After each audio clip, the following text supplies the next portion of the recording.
Yes, yes, Okay. yes. We are ready for Sorry. you, Would you Chichi. like to put up would you like to put up her profile Picture. on the screen? Yes, yes. And Um, if you check your chat, you'll find some wonderful goodies there for you as well. Please check the chat for me. okay. Okay, let me So put it what I'm up. trying to set up here while she pulls that up, what I'm trying to set up here is the way that I know Salt is the same way that Chi Chi knows Salt. We were Shell sisters. When I first came into Shell meeting Bola, Bola is what we called her then. She's moved into an alter ego that I'm sure she'll explain to you. Um, but that's what we have in common. We're all Shell pedigree. All right, so we'll be pulling up Salt's photo. Okay. No, Oh, Salt. oh. Salt is with the blonde. She has blonde hair and is short. She's a kid.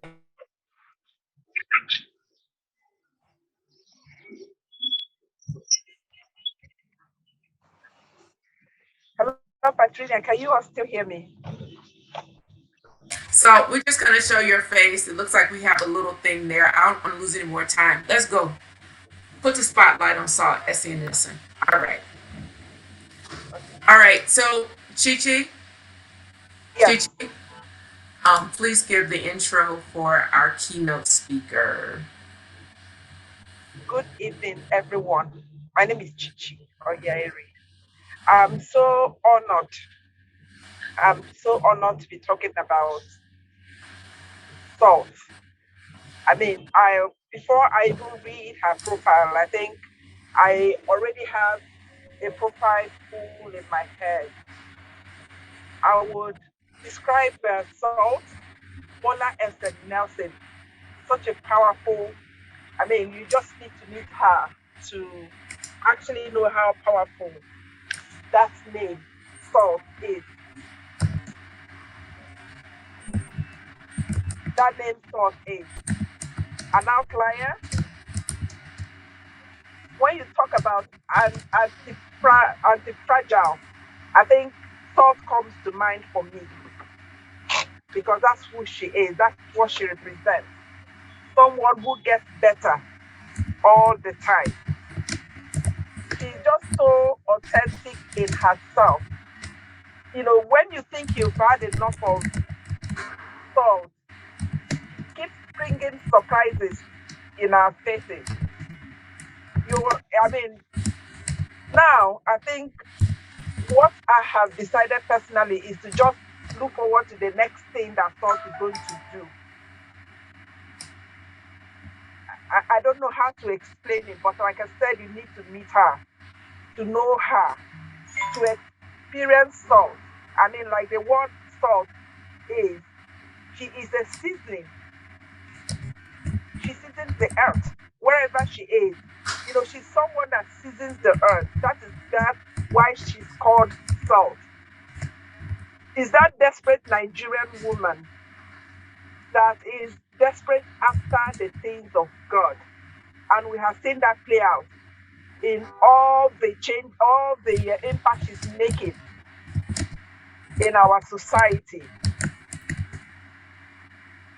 So they have been through valleys, but you won't see that. He is someone that we just want to learn from. He's someone that will teach you life lessons that stays and sticks with you. Because when you meet Salt, your life will change. When you listen to her, or when you meet her through her books, definitely you won't be the same person because you then be wondering, what am I doing?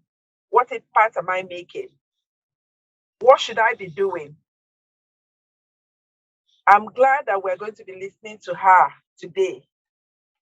I'm glad that we're going to be hearing some of the nuggets, getting some of the things that she's done and some of how she has come this far.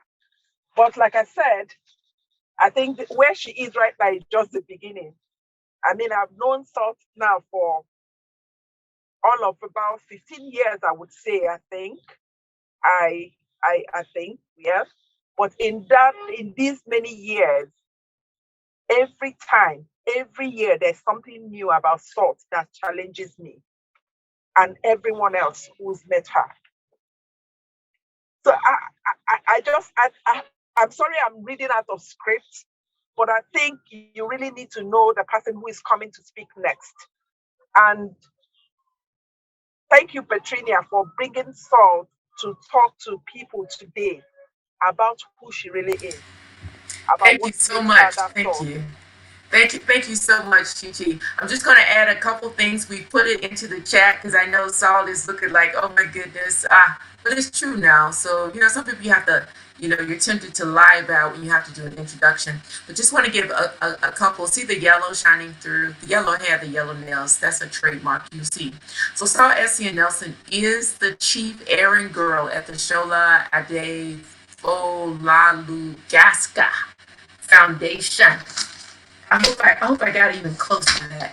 And if I were to hold up my book here, I don't know if I'm on screen or not, but this is her latest book. Can you see the book? Yes? No? Uh-huh. Okay. And what I like about this is her little sister and me share the same birthday, September 25th. So, AKA the Charlie Smile Factory, a nonprofit organization in Lagos, bringing smiles to faces of people in need, especially women and children. They have about 10 beds by providing financial, emotional, and spiritual support. And she'll tell you just what that's about.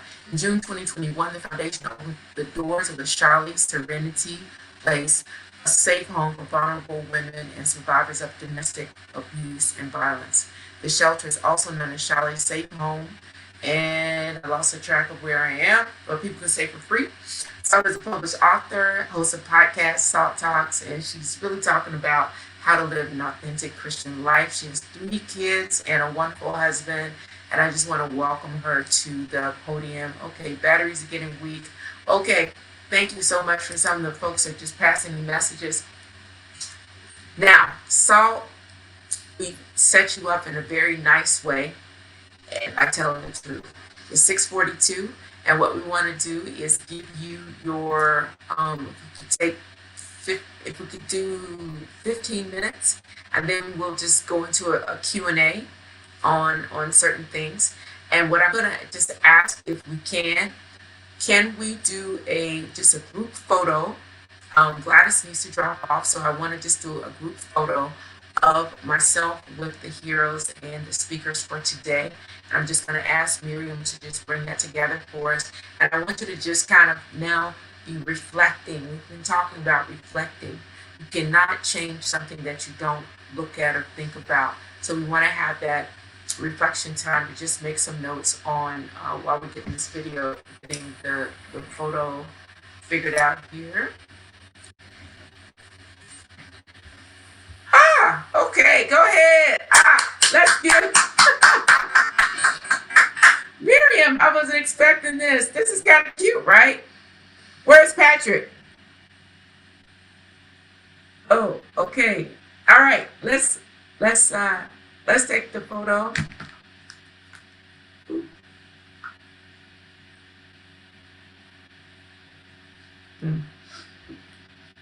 Okay.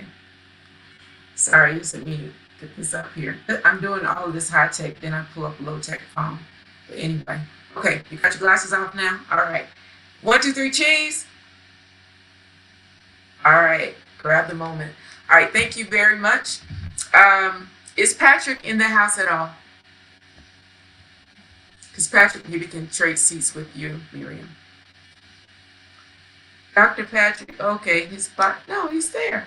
Okay. Patrick, is you wearing?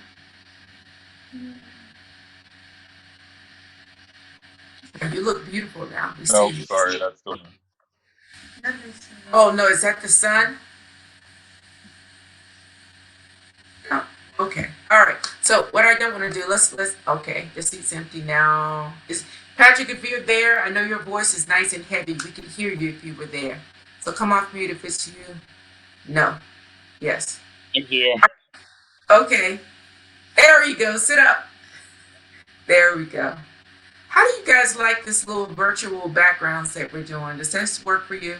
Does it make it feel a little more like human? Yeah, Super. Love it. super. Yes, it's about innovation. Yes, it's about innovation.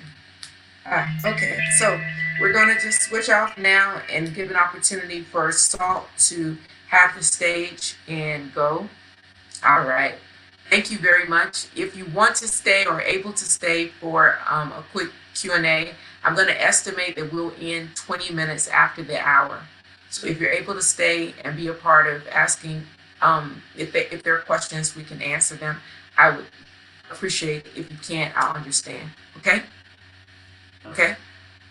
All right, so we're going to switch the spotlight to, there we are.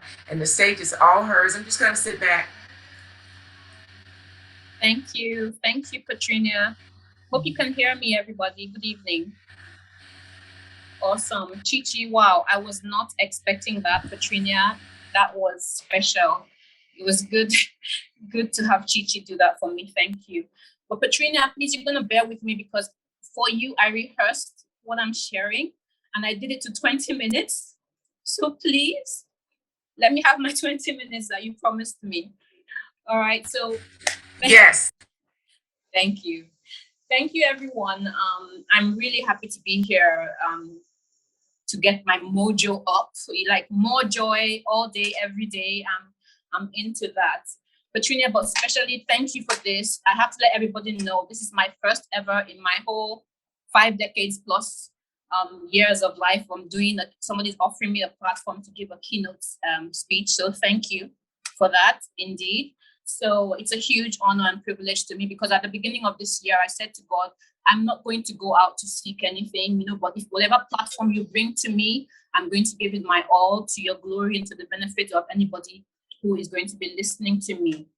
I have to applaud everyone who is on this call this evening.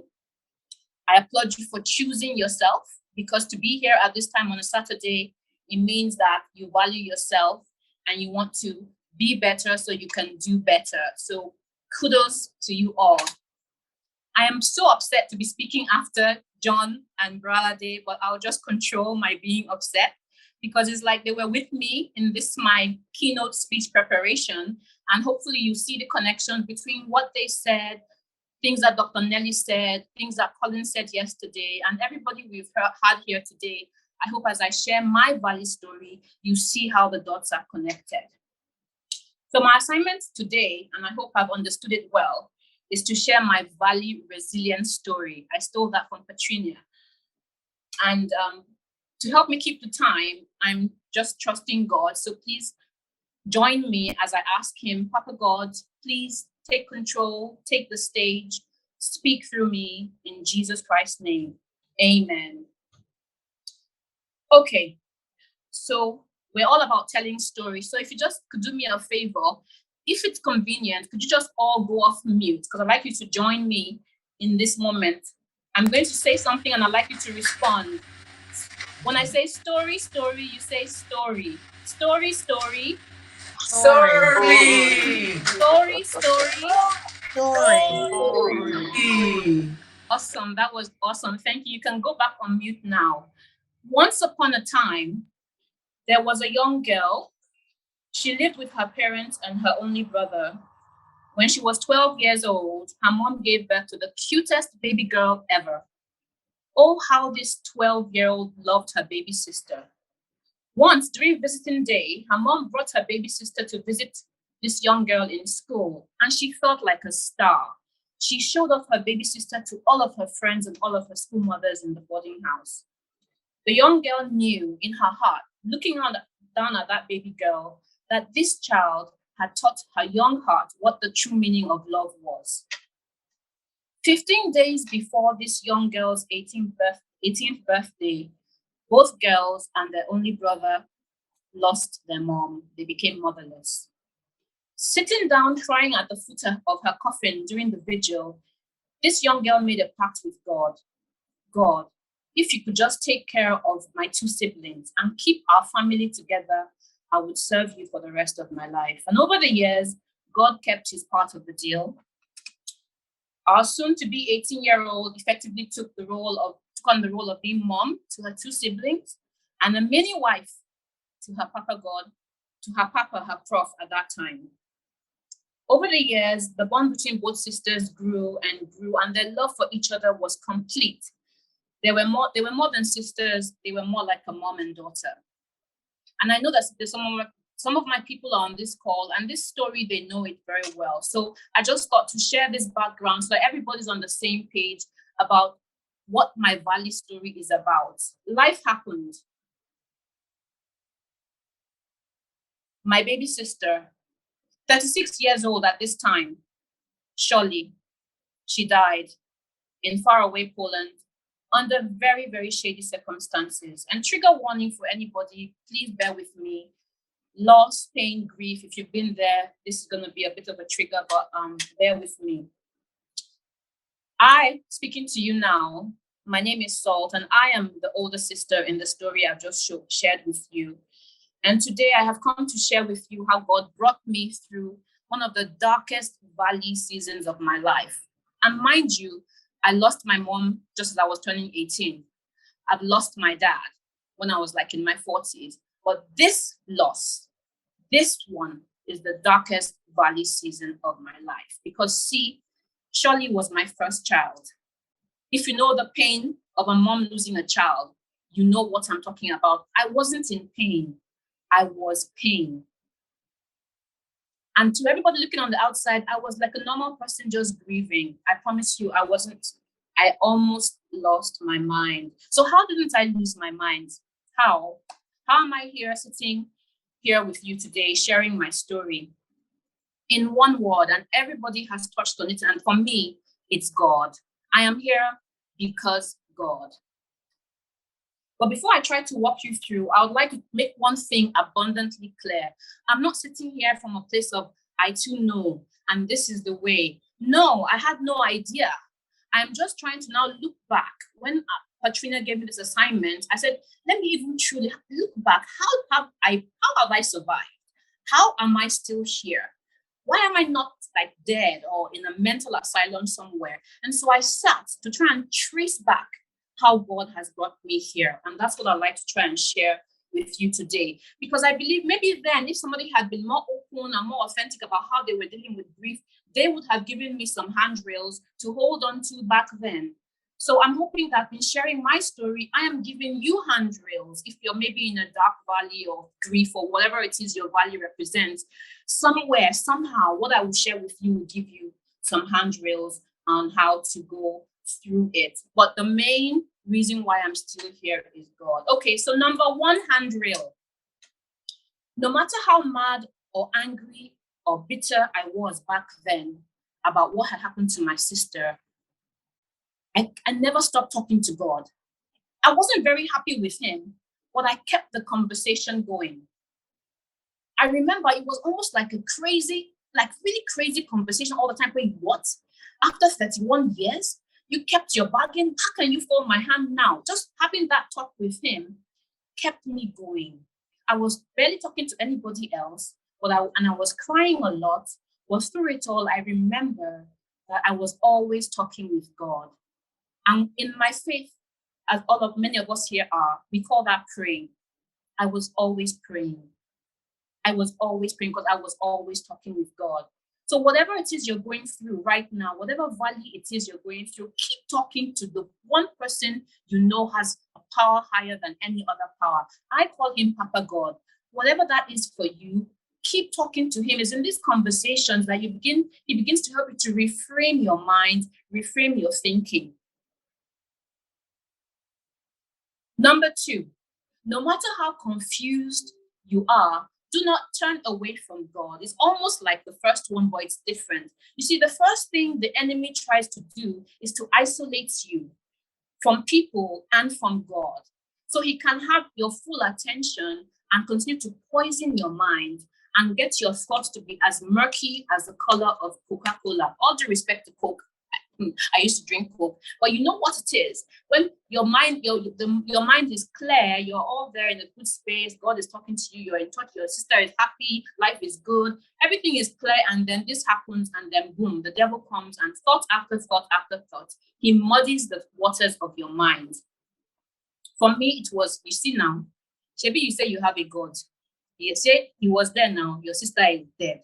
Look at you now. Your family is wondering what has happened. You are in Nigeria here. You can't go and figure out what is going on. You are here in Nigeria. Your sister has died in Poland, and you are still sitting down here. Won't you go to Poland and find out what has happened? He just kept the attack. The onslaught was relentless, and nobody really knew it but me. But you see, in all of that, what he was trying to do was take my faith away from me by telling me that the one person I had held on to and kept my sister in his care had let me down. But guys, somehow or the other, by the grace of God, I refused. I kept my face turned to God like a flint, or like whatever it is. Now we die here, Lord, we die here with you. You're gonna have to figure this out. Everything around me was pushing me to give up on my faith, but I refused. I didn't let that happen to me. And I'm not lying. I was angry. I was bitter. And I let God know. Guys, tell God, he's the almighty God. He's a big boy. He can take your real thoughts, your real feelings. He can take it. You don't have to pretend with him. Nobody around me really understood what was going on inside of me, but my God knew. He knew what my thoughts were. He knew what I was going through. In fact, at that time, I remember adamantly wanting to go to church just to frustrate the devil. But you see this thing you're trying to do, you won't do it. I'm not sure I heard any sermon that was preached in that season, but that was my stance that no, I will not turn my back on my God. If you're going through a valley low season, whatever you do, however you feel, know that God is right there with you. He is right there. The good book tells us that he will never leave you, never forsake you. Never means never. So whether you feel him or not, whether you can sense him or not, whether you understand what is going on, you know that he's there. Play his word. I will play his word out loud, not hearing anything, but I'll just make sure my atmosphere was filled with it. Music loud. I'm sure the walls of my bedroom here, they can probably sing the words to CC Winans' Waging War. If they became human today, they could sing that song. I played it over and over and over in that season, because that was what, for me, facing God looked like. In that time when you face him, when you're talking to him, he's actually processing you. He's working on you. He's refining you. You may not understand it, but looking back, you will. Now, guys, number 3, and here is a hard one. To give the Holy Spirit the space to do the work he's trying to do in you in that valley season, you have to choose obedience. You have to choose obedience. I wanted so badly to go to Poland to go and find out what happened to my sister. What is her husband telling me? That she fell down, hit her head, or she was sick in the hospital. Why are the stories conflicting? I need to go and figure out what's going on. My family was worried. It's not safe. I had a visa. My husband didn't have a visa. They didn't want me to go alone. So but I was so angry. I was like, you guys, I need to go. Let me go. And they said no. And I went to God, because remember, I was still talking to him. And I was like, what are you doing? Why are you allowing that my family stop me from doing what you know I need to do? Don't you want me to go to Poland and go and figure out what happened to my sister? And God, he backed them up. That was the way I saw it, that you're backing them up. God said, you will not go. You cannot go. Your husband is right. I was so mad. Oh my gosh. But God was right to rein me in, because it turned out that my sister's husband was planning to cremate her body. If I had landed in Poland to find out that my sister had been put to ashes, somebody else would have died and I would have been in trouble. So God knew that was what was going on. Yes, Patrina, I see you. Look, there's so many parts of the story that people are just going to be hearing for the first time today, because it was just too horrible. That man did not let me come and say goodbye to my sister, did not let any member of my family come and say goodbye to her. And then he decides to bury her ashes. I mean, who does that? But God said, obey me, stay back. Obey me and stay back. You have to choose obedience when you're in your valley season. I chose it over and over. I did not like it. I did not agree with it. But I've always, since that day at the foot of the coffin of my mother, I had said to God, I will serve you for the rest of my life. And serving God for me meant obeying him, even when you didn't know why you had to obey him, even if it felt wrong to you. But obedience I did choose. And that obedience is also what led to the birth of the Shola Adefola Lugaska Foundation. I was at a prayer conference in March, the March of 2017, after we had to organize our own service of songs here in Nigeria to at least let the family say bye-bye to her, in our own way. So we did that in February. And in March, I went for a prayer conference and I was crying. I was wailing because I was still really, even though I was on the path to healing, knowing that I had said my goodbyes in my own way, I was still grieving and I was still unhappy. And I was saying to God, you mean really you're asking me to not pursue this matter?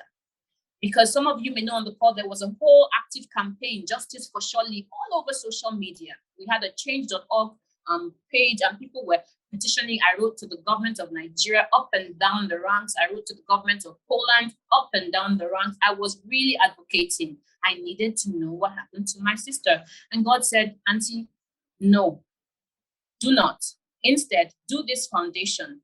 Begin to help people. Begin to honor your sister's memory. See, this is why I tell you, sometimes your valley season is something to help God to refine you, to prepare you for what he wants to put in your hand.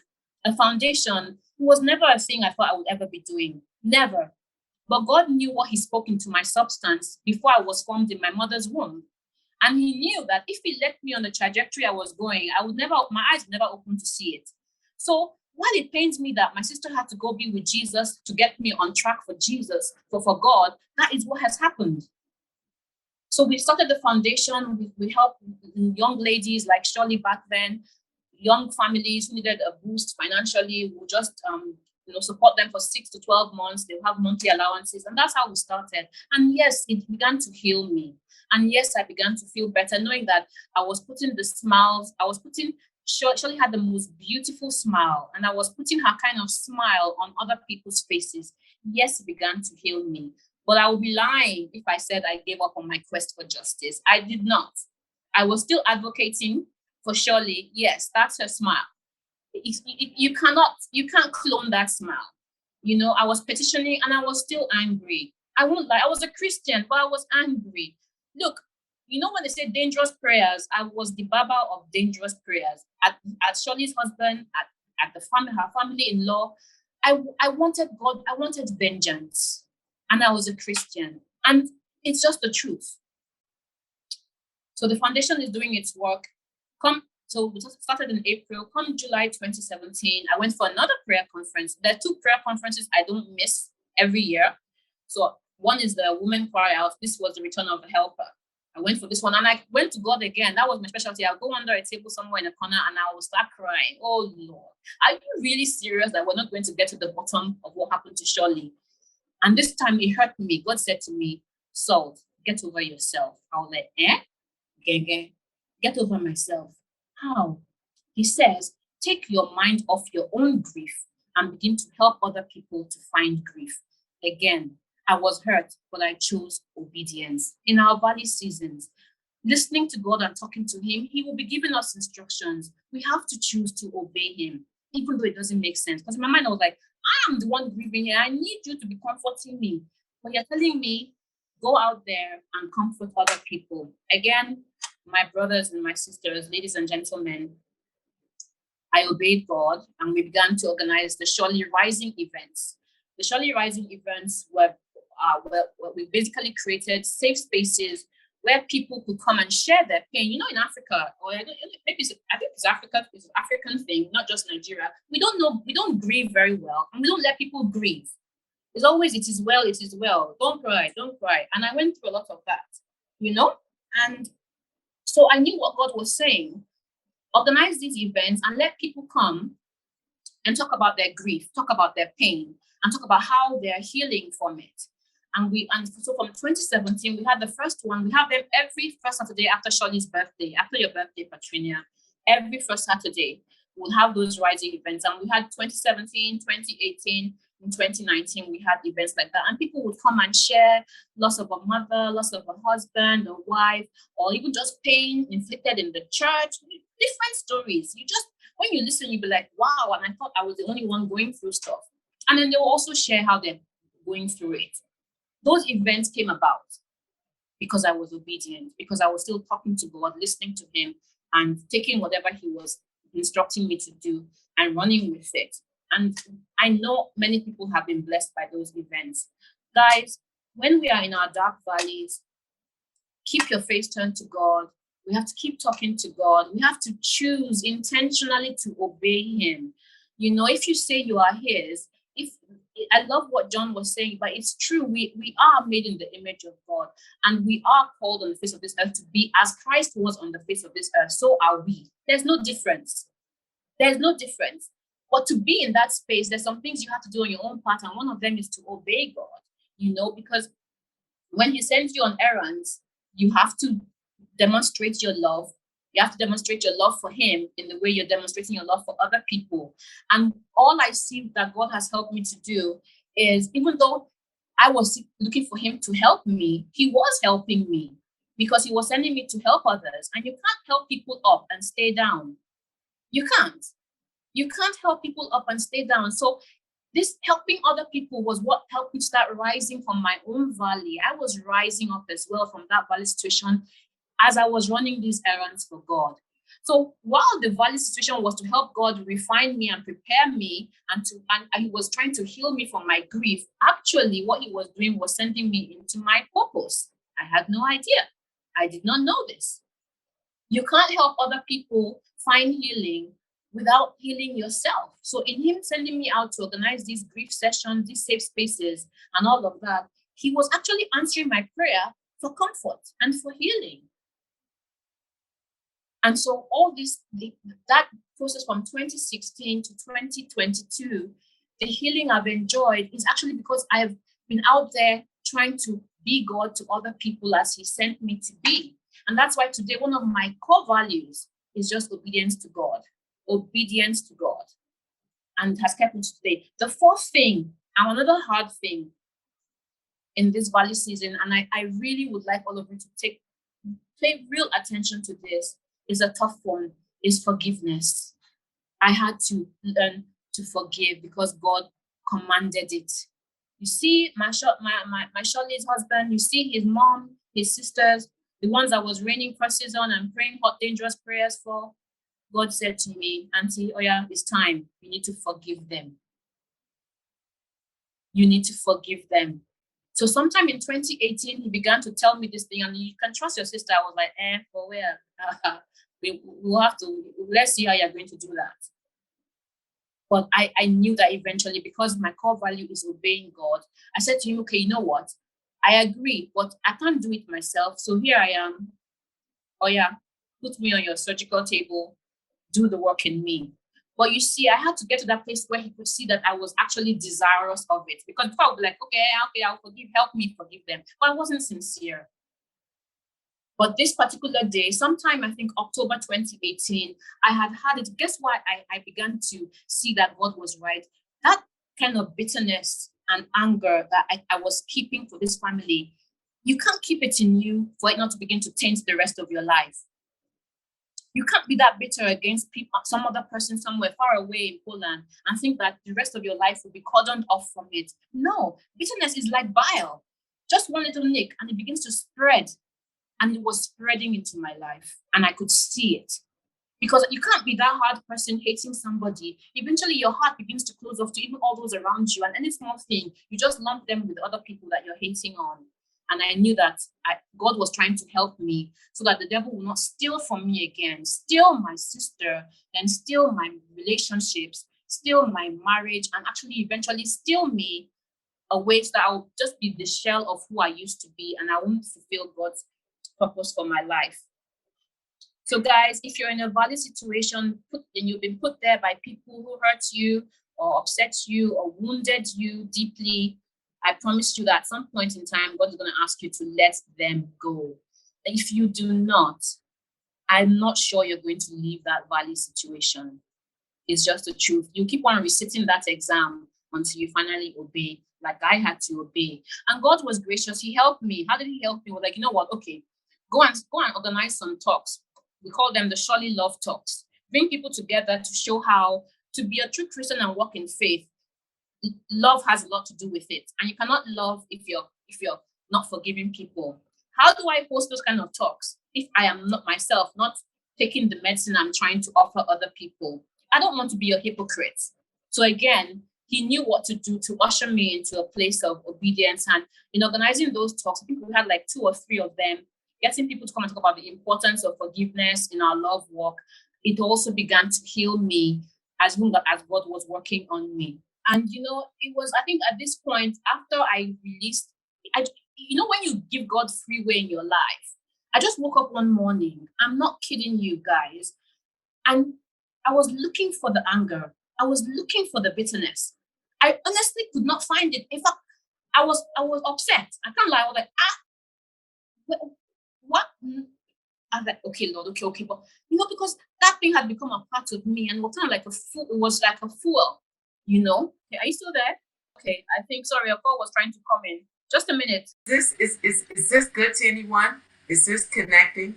Are you getting anything okay, out I'm of back. it? Can you hear me?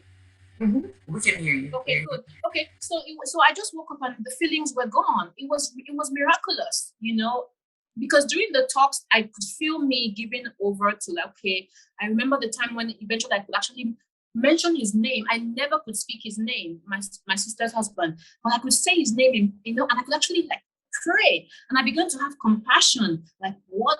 Why are you feeling sorry for this guy? I actually began to have compassion for him because see, I had obeyed God and let him come into me, and he had worked on me. Please, if you're in any situation where you're holding anybody in your heart, you need to let them go if you want to come out of that valley season to where God is taking you to. Being in that place gave rise to the book that Patricia is showing you. That was when I began to now try to write that. I've been trying to write the book before then. It wouldn't come. Every time I tried, I sat down there, I'll just start crying because I couldn't even get the words out.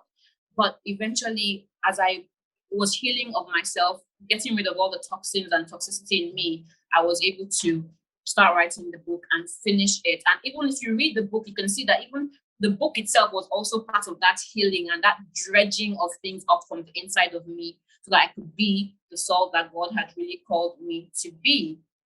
It took me 3 years to write that tiny book you're seeing there. And here's the thing, it turned out, as I wrote that book, I realized that the one person that I had to forgive was actually me. As much as I was angry with everybody else, I was so angry with myself because I thought I had let my sister down. I let my family down. And so writing Shirley's book provided an opportunity and a channel for me to release all those things. Guys, another thing, I don't know what your favorite form of expression is. Is it writing? Is it poetry? Whatever it is, go into it. It's God's way of healing you. Go into it and let him use that too as one of the ways he's going to heal you. So at this stage, it was very clear to me that not only was God trying to heal me of my own pain, that this whole valley situation was just him trying to prepare me for my purpose, for my life as salt. I had no clue. Sometimes people know what they want to do. What do you want to be in when you're 15, when you're 20, when you're 15? Me, I had no idea. I had no idea. I just wanted to marry and have children. I don't even know how I got to where I've gotten to. But through life situations, God has ushered me into what he clearly had in mind for me all along. But this particular, where I am today, there was nothing in my trajectory that would have gotten me to where I am doing the things I'm doing if this darkness had not happened. And God knew it. And I'm not saying that he sacrificed my sister for me or anything. No, God does not do evil, but he knows how to turn evil around and use it for his purposes. And that's what he did for me. And so that's another thing I want you to always remember. God does not do evil, but he knows how to make that evil work for his purposes for you. So here I am now working in my purpose and all of that. And I just want to say something to you guys that, look, the same thing with you. There's nothing you're going through in your life. There's nothing you have gone through in your life that is ever wasted. God is the master of the game of our lives, and he knows how to turn everything in our life for good. Even the good thing we know, but even the bad things and even the downright ugly parts of our lives, he knows how to use them for us. For me, I see this my valley season. It was like a special assessment center for me. Just that the only candidates in the assessment center, apart from myself, were the different versions of me that needed to go away, that needed to die, needed to be killed off. And that process of mourning surely and grieving and dealing with being committed to being obedient and forgiving and being grateful, because gratitude was another thing that I did all the time. I always try to look for one thing that I could be thankful for. Something, I will look for it and hold on to that. I call them my salt hooks. So my children are my like chief salt hooks. What are your salt hooks? What are those things you can hold on to in your valley seasons that will keep you from not just killing over and say, just kill me here, I'm tired? What are those salt hooks? What are your own hooks? What are your Katrina hooks? What are your Bralada hooks? What are your John hooks? The things that no matter what, when you think of those things, they keep you going. So I'm grateful to God that by His grace, I passed my assessment center.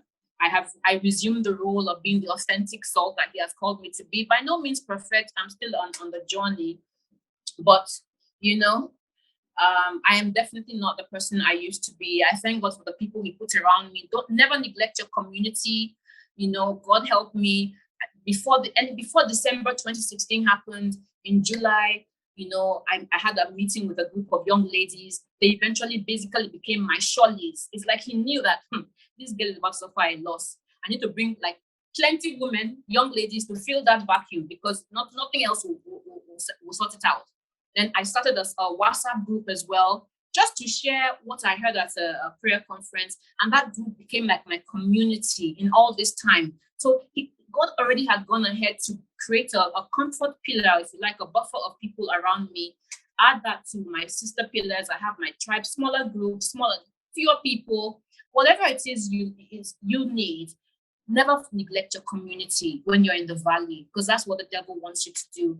He wants you to neglect your community, but you need people around you. Even if it's just one person will come and check on you and you can be real with. Please, make sure you have that and don't cut it off. And so, my people, that is how I transitioned from my dark valley into who you see before you today. And I'm being all that God has called me to be, the greatest of which is the Shirley Serenity Shelter, the biggest errand that God has sent me on. There's no way I can be running a shelter for God if I had all that junk in my trunk, if I had all that bitterness, if I had all that unforgiveness. How do you walk a love walk for God when you have that much bile in your system? So as He was processing me through that, He was also preparing me for this greater errand, one of the biggest errands I've ever run for Him in my life. And I can only just give God all the thanks that through all of that, He has brought all this stuff out, that we're touching lives for surely, we're glorifying His name. And the world is indeed becoming a better place, one surely smile at a time. And that is because I never stopped talking to God. I never turned away from Him. I chose to obey Him, be intentional about doing that. I chose to forgive, and all of these things I'm saying I did, it's by the grace of God. I know that people who want to hold on to God, who want to know that He's there, and they just can't. So it's a huge gift for me and a privilege, and I know that it's just His grace, and I thank Him for that. And so I pray that you as well, if you're going through a valley system, if you're a valley situation or you're in that situation, if you forget everything else I've said, remember that God is there with you and He is enough. Keep talking to Him. Don't turn away from Him. He is going to make it all right if you just choose to be obedient to Him. The same way He has brought me from all that grief, all that pain into my higher purpose, is the same way He's going to bring you into your higher purpose. And all I can ask is that when He does, and just like I'm doing today, you will also share your story with others to encourage us all. Thank you for listening to me. I'm really grateful for your time. Please come off mute, and I don't know if applause is even the right thing, just to show appreciation, because I know you just poured out your heart, and we're drinking. Thank you for sharing that. Thank you for sharing that. We can all, I know myself can relate to what you were saying, and just got so many wonderful nuggets from that, and it's just keep on going on. Keep on going on. That's my key message from you, Miss Salt. Thank you. Thank you. Yes. Keep on Thank you, going sis. on. Thank you, sis. Thank you. Yeah. One of the things I got out of it was embracing the different versions of yourself. Just how that whole name change. Because I remember when you went from Bola to Salt, I was like, "What's going on, Bola? What you doing?" But I truly get it, and for each of us, I think that people who don't even remember their valleys, it's because their identity changed. And I think that's what we have to work toward is whatever attribute or experience that we're going through right now, it's not who we are. It doesn't define us. We can separate from it. So this is all right. Is there anything else we need to say? Oh, I'm Yeah, I'll feeling. just say just one more thing. So I just, I'm just you obeyed. And I just think that that's so important. I say we run 200 miles an hour with fleeting thoughts about stuff. Don't take the time to really understand. And you obeyed God. Even when you didn't want to, even when everything in your entire being was telling you that you need to go off and do your own thing, which most times gets us in so much trouble. You did not do that. You obeyed, you listened, you prospered, you grew, and you ultimately saw the bigger picture, which was you needed to help other people through that situation that you went through. So, just a reminder for me to listen and obey, even when I Yeah. don't want to. Yeah, and keep that relationship. So thank you for that. Yes. Thank you I so see, much. Thank you so much. I see losing the fight to win the war from John, Absolutely. and Yeah. I'm also thinking about the sermon from Reverend Sherry Lupton, where she did become this far by faith. And the point she made was, do you call four people before you call God in the middle of the night? Mm. So you remember she talked about that. Do you have that relationship? So this, you can see why I said this is also very much a soul pillar, because it is recognizing that there are things bigger than our bodies and our five senses, that spiritual intelligence is quite important for us to, you know, leap up. So I know we have many people on the call with all different types of stories. We've got Ivy King. I want to just recognize her. She has gone through some significant, experiences with grief and loss, and has come out on the other side of it really, a renewed, refined person. I mean, if there's anything she wanted to say, she definitely, has had that valley, and is coming out of it. Um, I just want to just acknowledge that making yourself vulnerable takes courage. And what it wins you is often a load off of your chest. What it wins for you is an opportunity to connect and be closer to other people. Many of us have our guards up, and we wonder why we don't have deep relationships. We have our guards up all the time. What are we protecting? So many things are going through my head right now that what questions do you have? How about that? What questions do you have? This is our panel time, so you just brought some things out. I think, Salt, that I need to get back into my left brain mode, but I am a little challenged right now because that was a lot. That was a lot. Inviting questions. Yeah, and Katrina, can I just say something? It really is a lot, and sometimes I say to God that, what, when people always call me to share my pain to purpose story, I'm like, is there going to be a cutoff for this? Because it's so much. You don't want to keep dragging people through this, especially not even myself, because going back there, it even is a lot for me. But you see, it all goes back to that obedience, because it's not about me, and if what I've shared is going to help one person say, okay, enough, I'm letting these people go because this is how it has helped Salt, and she has shared that with me, then it's worth it. But it is a lot, and you have to go back to a corner and go and just refresh yourself again and remind yourself of all the good that has come from it. I love what John said. I really lost so many, so many battles to win this war.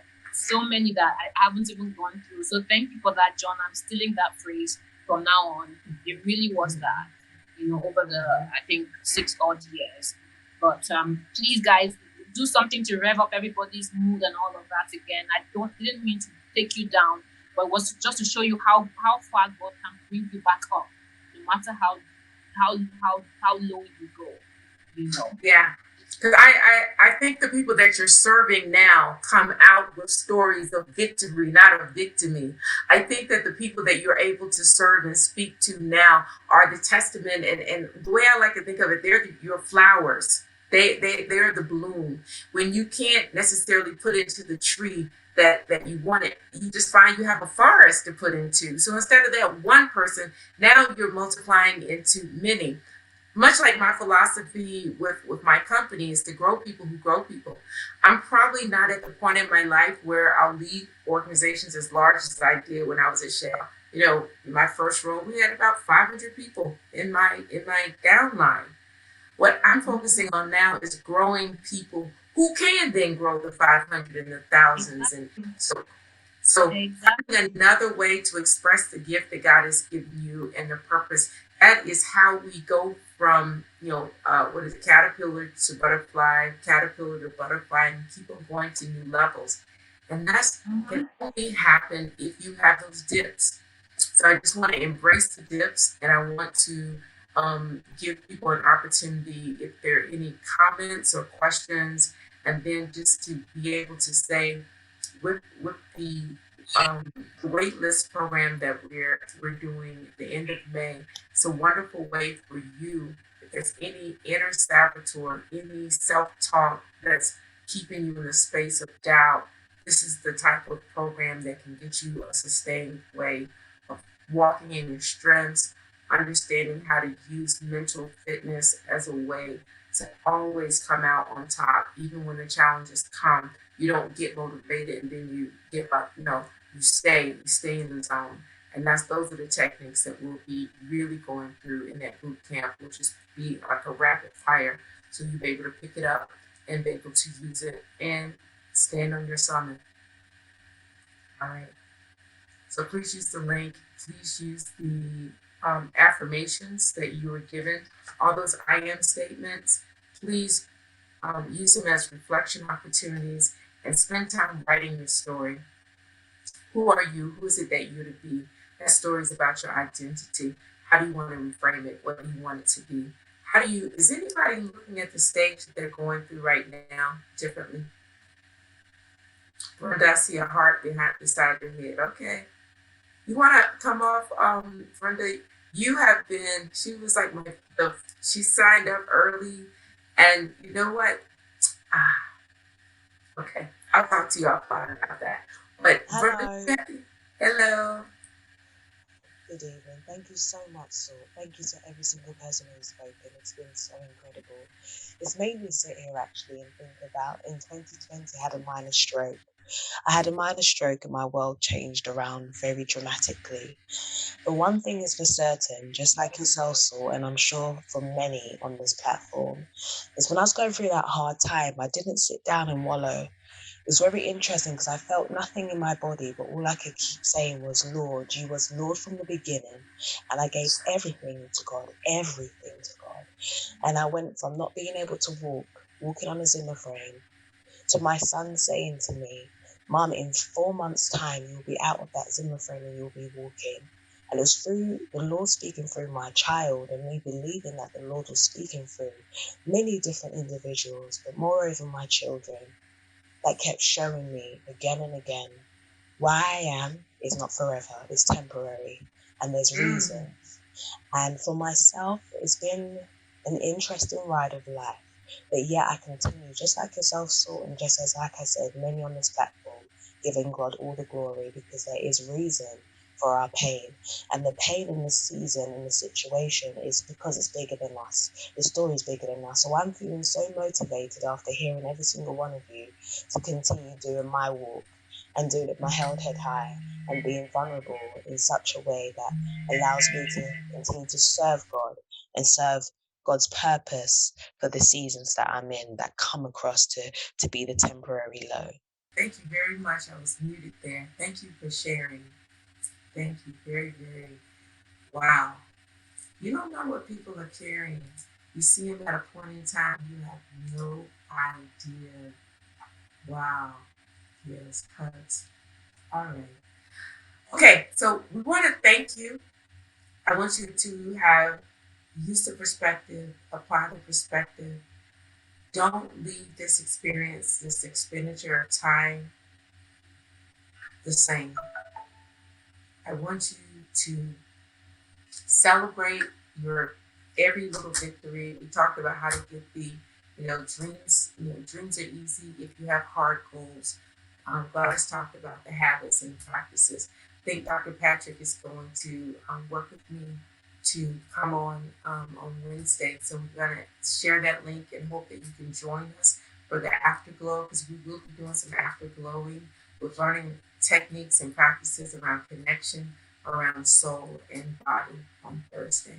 On Wednesday. So who will be able to join us on Wednesday? Wednesday is 7 p.m. West Africa time. It's just an hour. It's 90 minutes, and we'll be recapping those things that we weren't able to do. Oh, and Flora is joining us. Hi, Flora. So, I think I want to close out now. There's nothing else. Let's close out, and I want you to savor the experience. See me Wednesday. Hi, Katrina. Sorry to cut you short. I just wanted to celebrate everybody on this call, because you guys, I was with you when the Shirley ceremony took place. Our first baby was born. We got our first baby being born at the shelter just now. And I was Really? with you guys. So it will always go down in history that I was getting my mojo on when our first baby was being born. Thank you.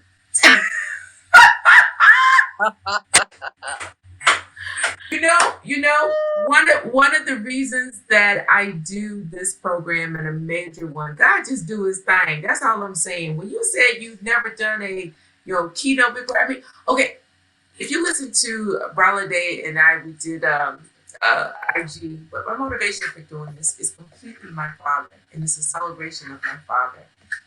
My father lived to be 91 years old, and one thing that Salt and I was connected around is that we're motherless daughters. I lost my mother at 13. So my father was a single parent for me. And we did a celebration for him, a Thanksgiving, when he beat COVID. And all these people came on the call, and it was just a wonderful space of gratitude. And it taught me that we need to give people flowers while they live. You can't just be waiting for funerals and waiting for burials and waiting for eulogies and obituaries. Giving people flowers while they live. Yes. Mm-hmm. Even this new baby is a flower. This new baby is Absolutely. It's a flower for Absolutely. you, because you created and enabled it. But what this taught me was wonderful people in my circle, that their lives being held up and them being celebrated, one will encourage them. And then the overflow that we've experienced in our summit, it will bless others. And that's what I wanted to accomplish with this. And there were definitely times where it was like, do I need to do this? No. But there you go, living on purpose. So look at this, look at God. All right, so I'm floating. I hope others are floating, and I'm going to send my mojo your way, and we're just going to exit out of here with, do we have anything rejuvenating, Miriam, to share?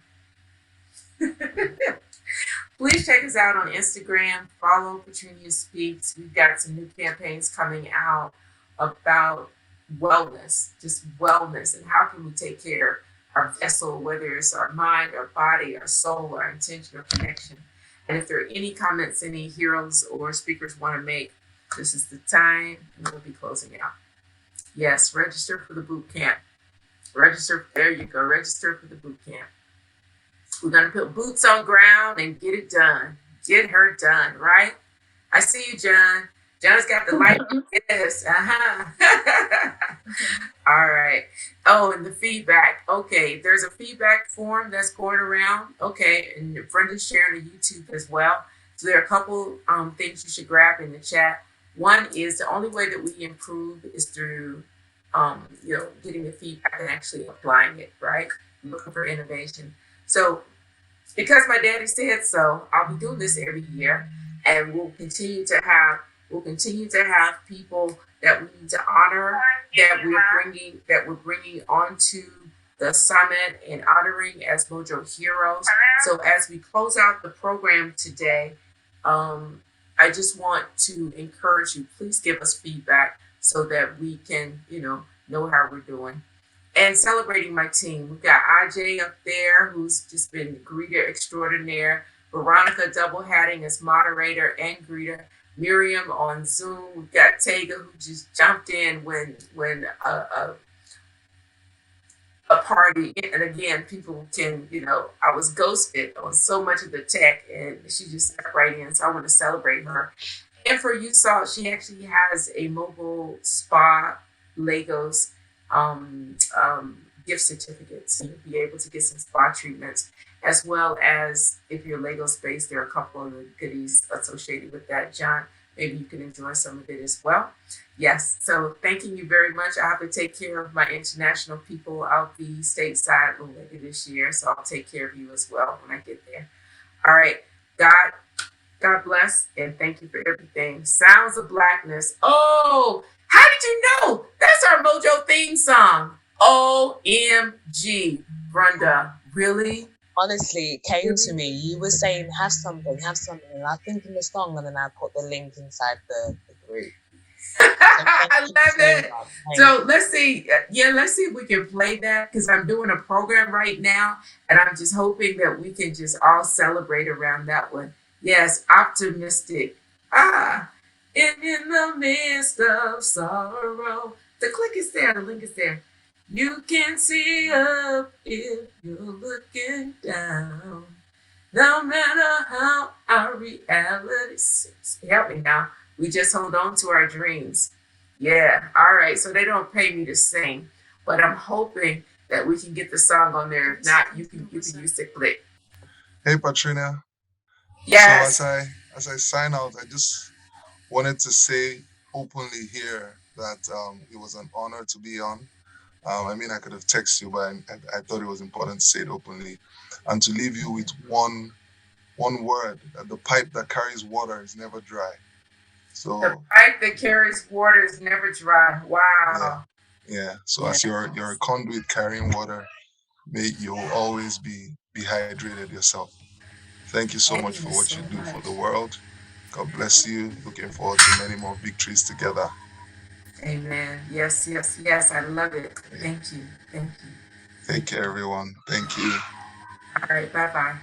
All right. So our exit music, give me a thumbs up if you can hear it.